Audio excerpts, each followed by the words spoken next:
Cette écoute l'XCP.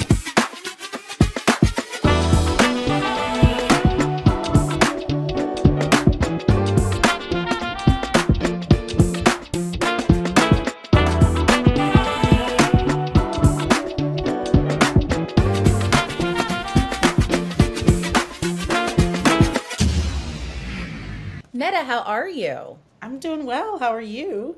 I'm good. Before we start, though, I have to tell you, I think we're related. I think so too. And I'm gonna tell you why, like for real, like not like you Yes. know how black people in America are like I'm like 25% Cherokee, not like that. Not like that. Yes. And by the way, shout out to the Cherokee, but we are all not related to you. But so my grandmother's maiden name is Mm. Jenkins. Ah.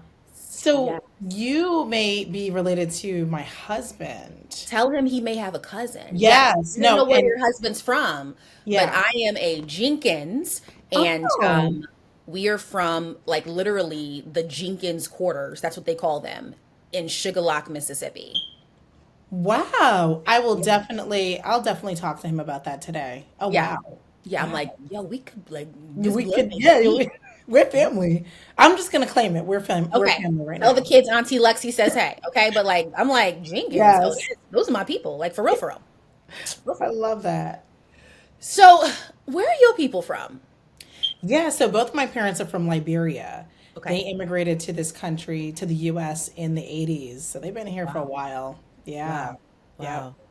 And how was that for you as a first generation immigrant kiddo? How was that? Yeah. It's interesting, right? Because having two African parents in the household when you're younger, it's like you're in Liberia. Yeah. When You're we go getting to all this, Netta's kitchen, we are mini like right. yeah, You're yeah, getting the food, you're getting the whippings, you're getting yeah, everything, all the all the yeah. cultural essence, right? But what was interesting is and I'm not sure why they ended up in Rhode Island, a very small, state and a very small town. And we were in the suburbs, but we experienced a tremendous amount of racism as well. I mean, you're And in Rhode there's, Island in the suburbs. yeah, That yeah, tracks. yep. That tracks. Yeah. Yeah, and I always share this story, but there was an incident where I was 7 years old, and a white woman had came into our yard, proclaimed blacks don't belong in my neighborhood, and then proceeded to spit in my mother's face. And, my mom's an immigrant, so she stood there, and I could literally, at the age of 7, feel the Hmm. anxiety in her thinking. Like, do I react in the way that I want to react? We all know that reaction. Or do I just walk away because I don't want to get in trouble? What if this lady says I did something to her? They believe her. Now I'm Hmm. impacted. Now I get deported. Or what if I actually do something? I take matters into my own hand. I hurt this lady and then I'm deported and then my kids are not with me. So there were all these things in that split second, literally, that my mom had to think about. And I felt all of that energy. But the decision that she made was to grab my hand, turn around, and walk back into the house. And it's really what has ignited the work that I do because I saw that moment and it always stuck with me, a level of guilt Hmm. of in that moment I didn't do anything, you know? That's your Um, mom. yeah, that's my mom. Yeah. That's my mom. And I was in shock. I could not believe, but watching that spit drip down my mother's face, um, is honestly what gives me so much drive today to Yeah. do the work that I do, to kind of work on pushing the needle forward, but really protecting my people, Yeah. and being honest with my people too, when we need to do better. But it's that overemphasis of protection because I didn't feel like I did what I needed to do at that age. It makes me emotional. Yeah. And almost makes me in tears that story because when you talk about it, I also think about the millions and billions of black people because of racism that have had to take the high road when the high road was not warranted. Mm, But more importantly, not be able to defend themselves in the moment in front of their baby. yeah. I think about, you know, black men and women and non-binary folks who have to stand there and take the lick Hmm. Hmm. because they have to think about all of these layers. Yeah. Um, Yeah. and I think it's because when you take the lick in front of the baby, what are we teaching the baby? Oh, absolutely. And you know, and I always tell people when I walk into a room, I'm walking in as a fighter, not for me, but all of the fights that my ancestors had Yeah. to take the lick. Because Yeah. guess what? We're not doing it anymore. Nope. So No, not at and so all. that's how I feel when you tell me about Mama Netta and that incident, is that she was thinking about all these things. But then I'm sure, and I've never met your mom, but I'm sure also in that moment, just possibly some shame that Oh, yes. she couldn't Absolutely. respond the way she would generally respond, to teach you Mm-hmm. that people shouldn't have to treat you like that. And then like the unlearning that she had to do with you after, and it's Yeah. heartbreaking. It's heartbreaking. Absolutely. I call it the metaphorical spit. Oof. And many people are still receiving the metaphorical spit, unfortunately. And I think that's how come, at a young age, my mom had always emphasized education. And I mean, African people do anyway. Like, it's like you can either be a doctor, lawyer, engineer, but there was this overemphasis on know who you are, know who you are. Don't let anyone talk to you any type of way, right? Reclaim your power. It was always that. And so, when I had went off to eighth grade and I said, I'm going to become president of the freshman class, she was right there by my side. Oh, yes, you will. Right. And here's what I'm you're gonna going to up at Michael's at 9 p.m. We gonna get these posters, Oh, okay? absolutely. We're So I gonna think get these posters. you're so right. Yes. I think for her, in a way, she was kind of living through my journey and my experiences. It was like, okay, that moment I wasn't able to show up the way in which I wanted to, but I'm Yeah. going to do everything I can to keep grounded for my children, my child, right? And make sure that I'm backing her every step of the way. So literally, if I told my mom I wanted to do anything, she's like, "All right, and I'm right behind you. Let's How go. do we do this?" 10 toes down. I love it. That's it. Yes. Well, That's shout it. out to Mama Netta. Shout out to all the Black Yes. mothers who've I had to know. Black moms, the best. they're always doing it, right? Because there's so many barriers that come their way, but definitely shout out to them. Yes, yes. So our lesson today that we're talking about is one of my favorites. Yeah. Stay ready so you don't have to get ready. Oh, And yeah. this idea that you can have a dream, you can have a manifestation, you can write it on a post-it and pop it onto your mirror, Yes. and look at it every day. You can pray about it, but are you preparing for it? Are you Mm, preparing for the dream that you say you want? And so my first question to you yeah. is, what was the dream? What was the dream Mm, that you had to take that lesson and learn? Oh, I can say it, but I'm gonna need to prepare for this. Yeah. yeah. Yeah. So I think over the years there were so many dreams, but there's Yeah. one experience in particular where, I really wanted to write a book. And I Yeah. didn't want to self-publish. I wanted to land a big old deal, right? It was this pie in the You wanted sky. to J.K. Rowling this thing, Oh, girl. okay? We are Yeah. Toni Morrising this thing, That's okay? right. That's right. I'm not Y'all playing. gonna know Yeah. my name after everything. Right. I'm gonna need that endorsement deal, okay? Yeah. Exactly. Yeah. Exactly. Royalty check, please. Yes. Right. Girl. Yes. Mm. So, and of course, I had this dream, and one of the things that I would do is always talk about this dream of writing a book. There were moments where I was pitching to different agents, right? And nothing happened. And then there was this other moment that I had years later where I was on a flight to LA, and typically I sleep on flights. I'm like, let me get my beauty sleep on this flight, right? But I was so compelled to write. And something was just like, Netta, it's your time to prepare, right? It's your time to prepare. So I heard this voice and I started writing. I wrote all the chapter titles. I wrote the introduction. I mean, I wrote like I never wrote in my life. And let me tell you, a few days later, I received an email asking me, Netta, have you thought about writing a book? And this was from Wiley, major publishing, organization. And I could not believe it. I literally thought for a while it was spam. I'm like, every time I would put it in the trash, I would take it out the trash. I'm like, wait, hold on. And then finally I responded and I put, is this real? And the agent jumped on a call with me and she's like, absolutely. We've been taking a look at what you're doing and have you thought about writing a book? And so it goes back to preparing, right? I was prepared for it. So immediately I was able to send her the intros. I was able to send her the chapter titles. I was even able to tell her about how much I wanted to write a book.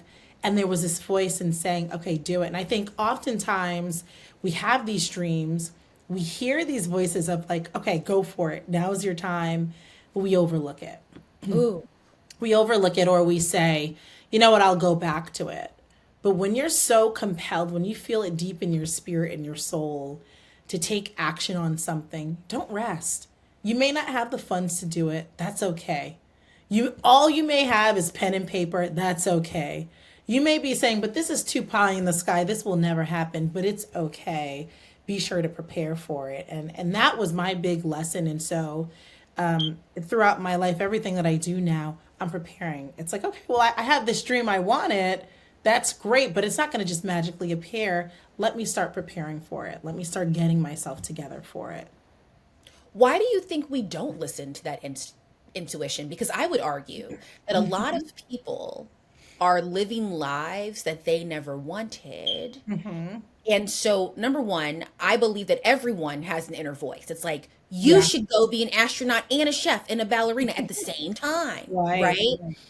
But I think what prevents us from doing that is this other voice that's like, not right now. Yeah. Or Is it that's too realistic? hard, right? So why do you think we allow that voice to overpower the Yeah. no, just prepare and go do it? Yeah. Yeah. Well, I think there's two things. There's fear. When you when we step out of our dream and we start getting a little bit more realistic, we're like, well, hold on now. But do I have time to actually prepare for this book? Because I have the full-time job and I'm leading this other company and I'm doing this side hustle and I have children. This could stay to the side. Or if I embark on this right now, I'm not going to be able to be 100% for the other project that I'm working on. So there's this inherited fear within many people of, well, if I take this action, I'm not going to be able to really fully commit to what I want to do. And then I think the other piece too is sometimes and I think it falls right back on fear, but it's, will that actually work? Like if I take that action, I do it, what happens if that dream doesn't come to pass that I had? It's the Did I heartbreak. just waste my time? Yeah. It's the You heartbreak. know? Yeah, absolutely. And so sometimes it can be self-sabotaging. It's us putting a hold on what we really want to do and what we really need to do. Yeah. Self-sabotage is very intriguing to me. To reiterate what you said, I think it does come from a place of protection, Yeah. Yeah. right? But then with that self-sabotage and that, short-term protection, we have Yeah. long-term rejection, right? So going back to your book, let's use that as a wonderful example. When you say that you prepared for this book, tell me more about what that preparation looks like, because I'm assuming that it's bigger than just writing the chapters down, right? And saying this is the intro and this is the title and maybe this is the color of the lipstick for the photo shoot. Like, what does preparation as an authoress look Yes. like if it's done? So what's interesting, and this is before, I landed the book deal, preparing for it literally meant writing. Like it did mean writing those chapters, the chapter titles, the introduction, specifically the introduction was key. Okay. Essentially writing the book proposal. Like, what is this book about? What Got it. audience are you trying to attract? Who are you trying to appeal to? What type of impact do you want to have on people? What could a marketing strategy look like? So a large part of that before you even land a book deal and preparing for it is really ironing down, what is it that I want to write about and how do I want to impact people? And do I have this fleshed out in a book proposal? So that way, whether I'm pitching to an agent or I'm waiting for someone to reach out to me, right? Because I'm sharing my dreams out into the world, that's going to happen. It's going to hit. And so a large part of it was preparing in that way, which is interesting. And I think a lot of people think, okay, it's going to be this tumultuous, process. And I think it's a lot different if you are self-publishing. Now Okay. you have to do some serious research, right? You have to make sure you're publishing on the right platform. You have to get all of that ironed out. But But at least with a large publishing company, they have all of that in place. So really, you get to just focus on the content of what you're trying to project within the book. Because we also argue that all those times that you were denied were also stepping stones to that preparation. Oh, absolutely. Because if you are pitching yourself to publishers, then you have to have a book proposal and you have to do that research. Yeah. So how did all of those rejections actually prepare you for Wiley? Yeah. You know what's interesting about the rejections is that it allowed me to take a pause a bit. And I think that is really key in preparing sometimes, right? Because sometimes we have to take a pause to understand, is it truly the moment now? Or do I just need to sit a little bit, rest, and then re-prepare, right? Got it.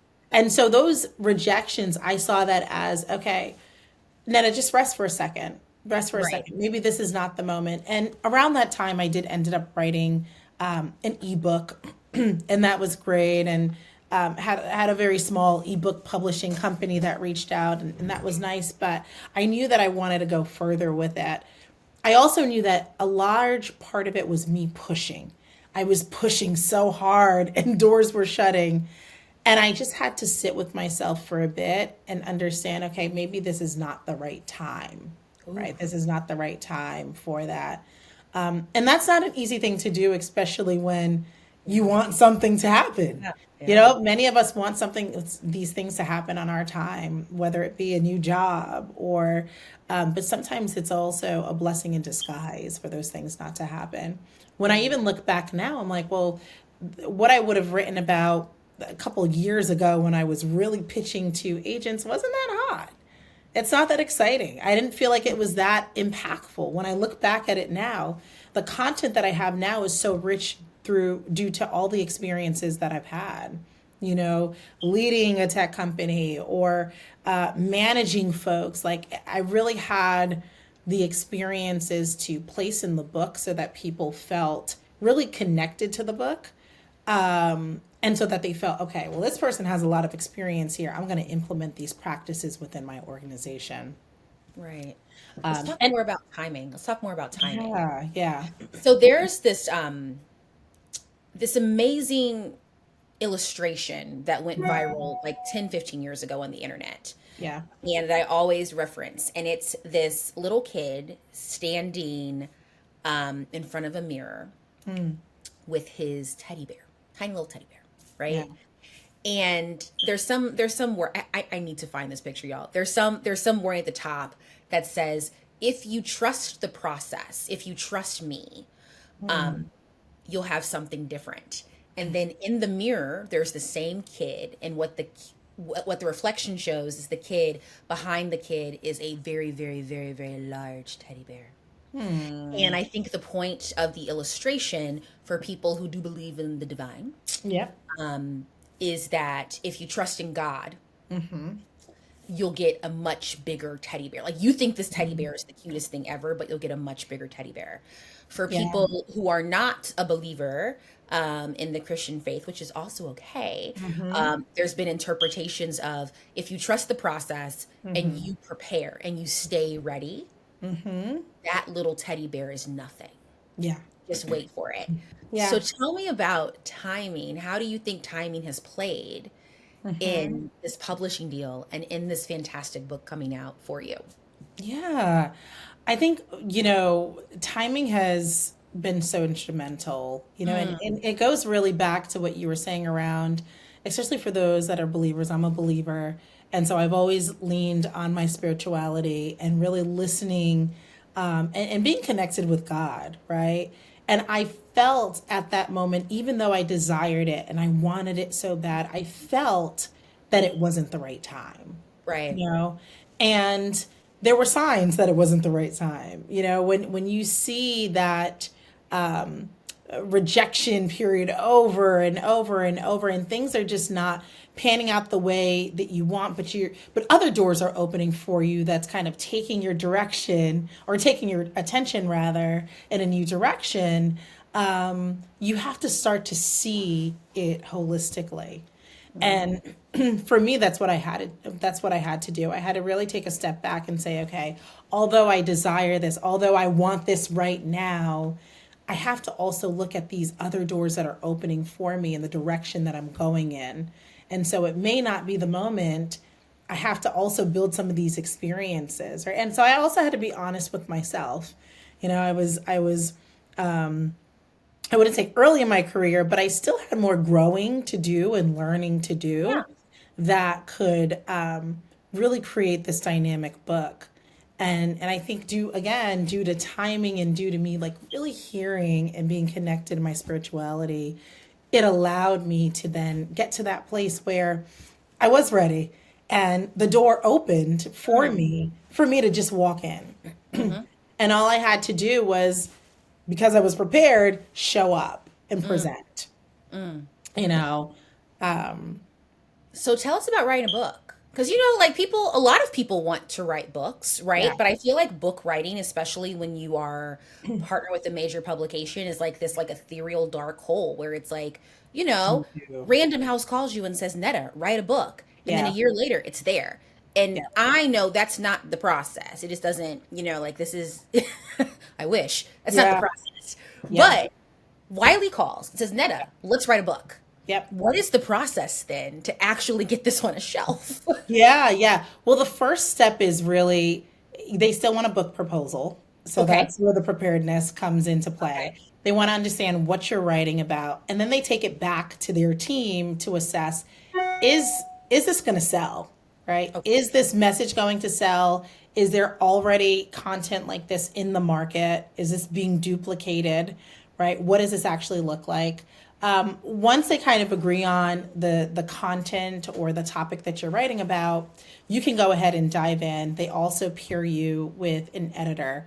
So what I typically do is after each chapter, I send it off to the editor. The editor will then send it back to me with their edits, and I get to go ahead and make those edits. A large part of the process too in writing is you're changing these things up over and over, especially as it pertains to the content.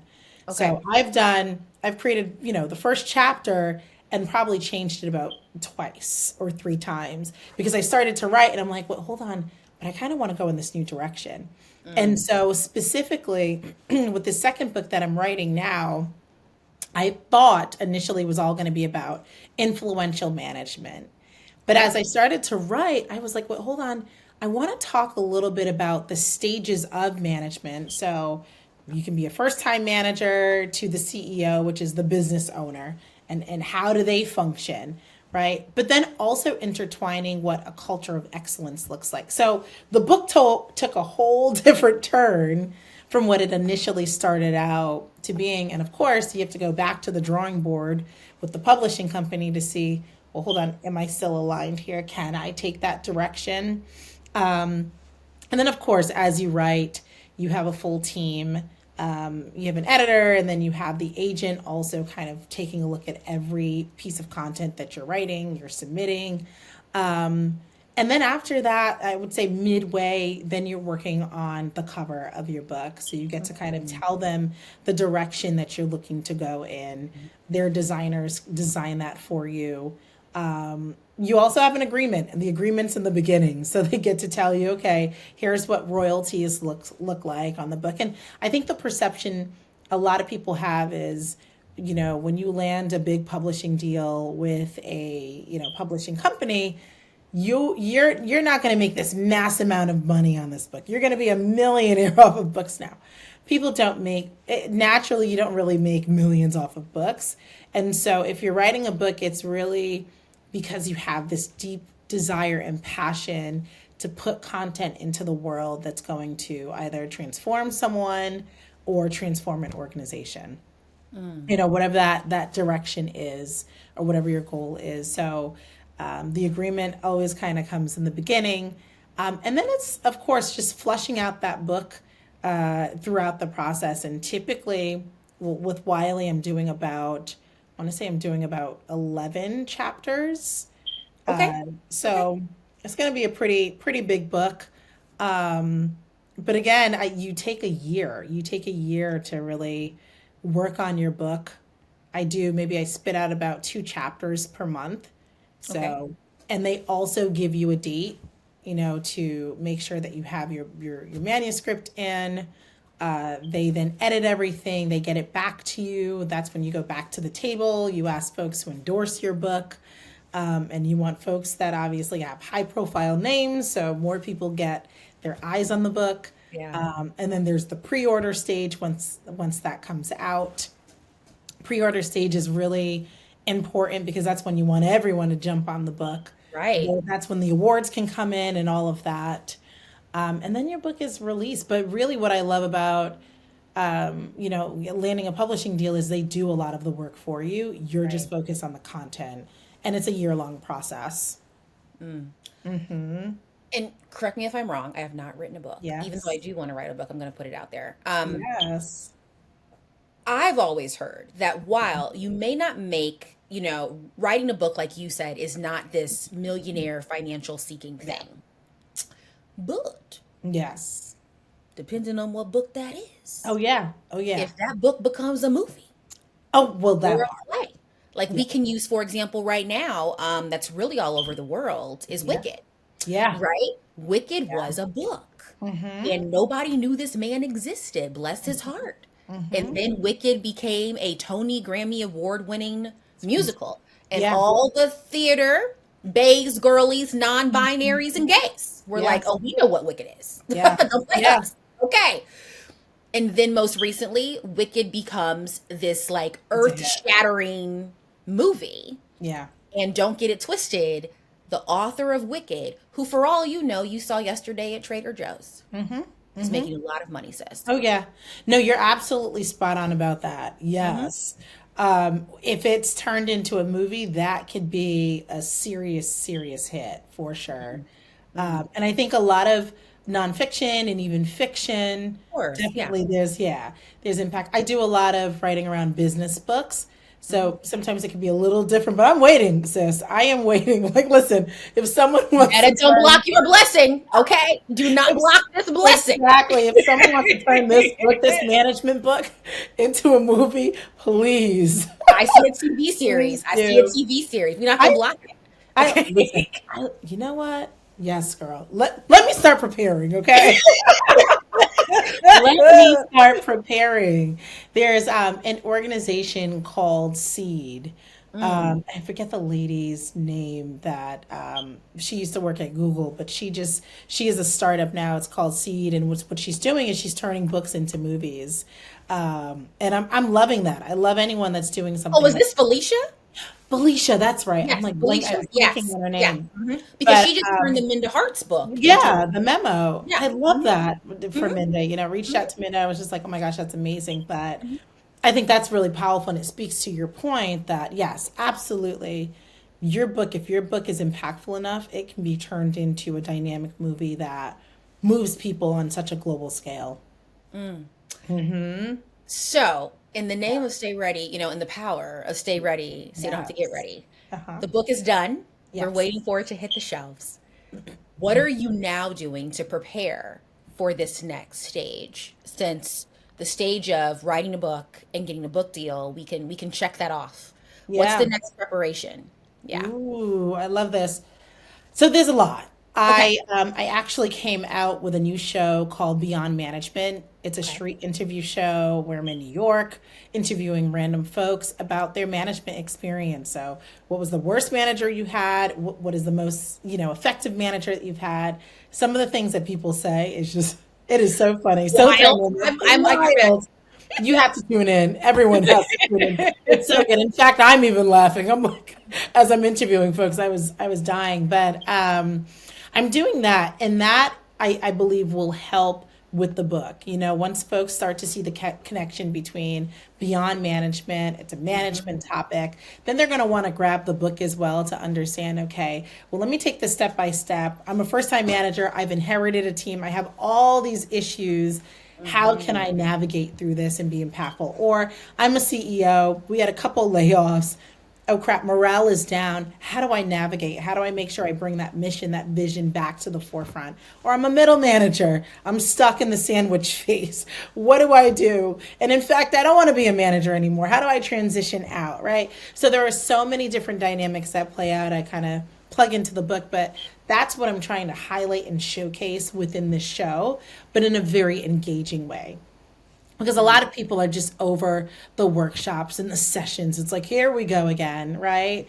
But if you watch something funny, we're all on our phones and you watch something funny, you're pulled in. So I'm doing that. Also working along with a marketing director to focus on, PR, of course.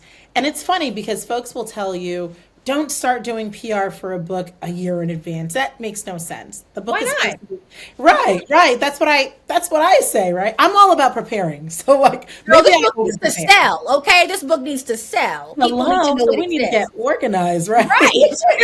Right. But it's funny because my first book, I spoke to a lot of PR agents and they're like, no, we can't start working with you until 6 months before the book is released. And so this new book won't be released until out for pre-order until the end of the year, until the end of 2025. Okay. So that's a long time. So other people would be like, no, I'm not working with you. That's too much, too Right. much leeway. But for me, it's like, no, I need to stick in people's minds. This book is That I have a coming out, book. it could be a pretty big deal, right? So there's a lot of PR already happening around it, and I'm starting right in January, not wasting any time. Also, even with sponsorship with the show that I have launched, reaching out to organizations to see, okay, like who wants to sponsor this? That way they're highlighted as champion management.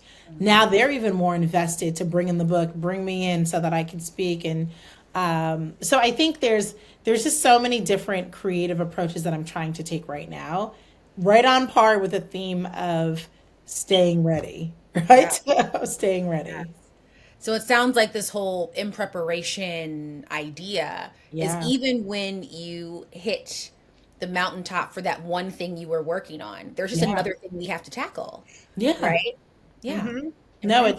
it doesn't stop. And that's the thing. I tell people, part of preparing is not just sitting down and thinking like, all right, my work has ended. No, you have to continue on that path of preparing, taking the initiative in order to see the results and the action that you want. And especially when it's the right time. Like I feel in my spirit and my soul that I don't know what's going to happen with this book. I pray that it's going to be a big hit. But when I tell you, I feel, Lexi, in my spirit that this is going to be such a moving time. Yeah. And a time where this book is so needed, especially for organizations.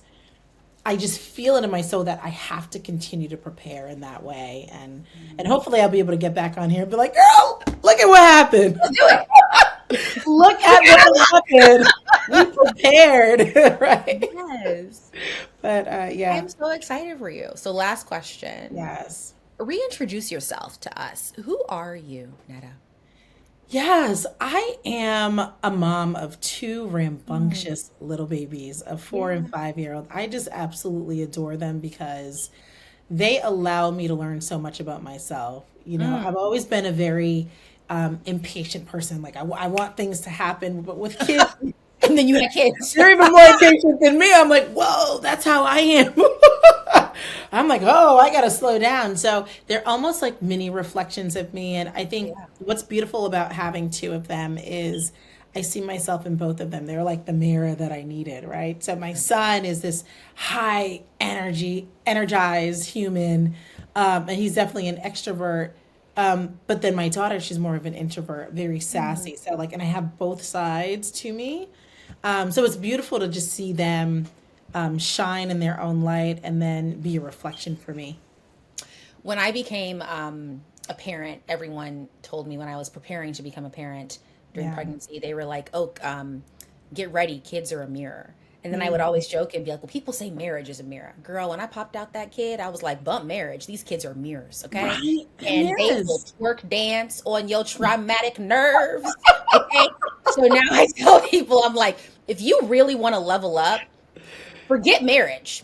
These Yeah. children okay, will require things of you, and require healing of you that even your own spouse can ask but not require it. Oh, no. It's wild. It Okay. is. It is. It Okay. is. And Mhm. but I think what's so powerful about it is you learn so much about yourself in Oh the my process, gosh. right? You're Yes. just like, wait, what? I had this strength? Like, if I had this level of strength, I know I could do anything. But that's Because because your you have this children will like mini test you in you. the house, just like showing you what you do and do not do. Hmm. Right? I had a situation last week where I was, getting irritated at my daughter, who I tell people is a bougie black fairy dragon from Wakanda, disguised as a little girl. I'm clear about that. And my spouse looked at me and he was like, "So you're mad that she's doing the same thing that you do on a daily basis?" And I was like, "First of all, sir, Right. nobody asked you. Okay? First of all. Yes. Second of all, let me sit in this corner and be like, you right. This now I'm gonna have to fix that. Oh, right? Right. It's your mirror. Yeah. It Yeah. is. So I It appreciate you. really Thank you is. for I'm being a like, great mom. oh. Yeah. Aw, thank you. No, and kudos to you too. You're amazing. Yes, thank you for all Thank that you you. I'm do, and trying. then also killing it as a mom because it's not I mean, easy. she's still alive today, Yeah, I right? love The goal now. is to survive every day. I Okay, y'all? love The goal is to now. survive. Parenthood I is a love hood. now. So just get Right. to tomorrow. Just that's it. That is it. Yeah. You're so right. Exactly. Well, thank you so much for being here. This was wonderful. I'm so honored to have you here. Thank you so much for having me. This was amazing.